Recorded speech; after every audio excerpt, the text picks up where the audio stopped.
just reporting that Noor News, which is affiliated with Iran's top security body, says Haniye's assassination was a dangerous gamble to undermine Tehran's deterrence. Well, let's get a reaction from Cornelia Meyer, who's a business consultant with decades-long experience of the region. Welcome to you, Cornelia. What's your reaction to this latest development? What impact do you think it will have on the region?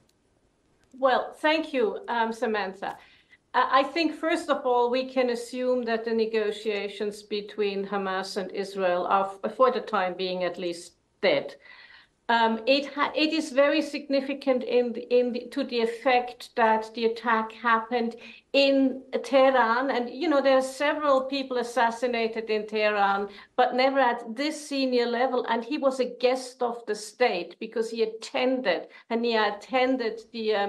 the inauguration of the Iranian president. We had, at the same time, as your correspondent said, a blow last night to the center of Beirut. So this has taken the battle to a certain extent to two of the capitals. This being said, there will now be feverish diplomatic activity of the US, but also of GCC countries, to make sure to limit the response and to warn people that may cooler tempers prevail.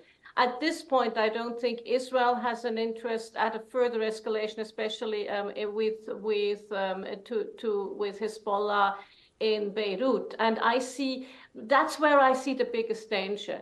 You know, the situation is so tense that a junior person on either side in Israel or amongst Hezbollah making a mistake could make things erupt. But in the meantime, I am convinced that there will be feverish diplomatic activity to try and cool things down, not just from the US, but also from the GCC countries.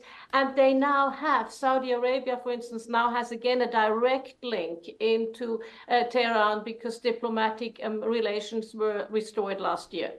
Yes, tell us a little bit more about that, because often the focus is on Israel and the impact that the US can have in its influence. But tell us a bit more about Iran and their decision-making process. As you said, Saudi Arabia, they've just recently really restored communications. What kind of influence do they have over Iran? Who do the leadership there listen to when they come to their next move?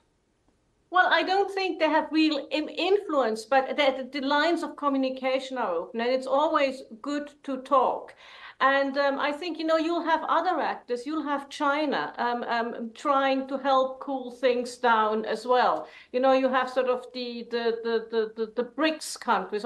China were the negotiators between Saudi Arabia and Iran. They're also the negotiators between the various factions within the Palestinian the PA, the Fatah, and Hamas, to try and get them to come up to some unity.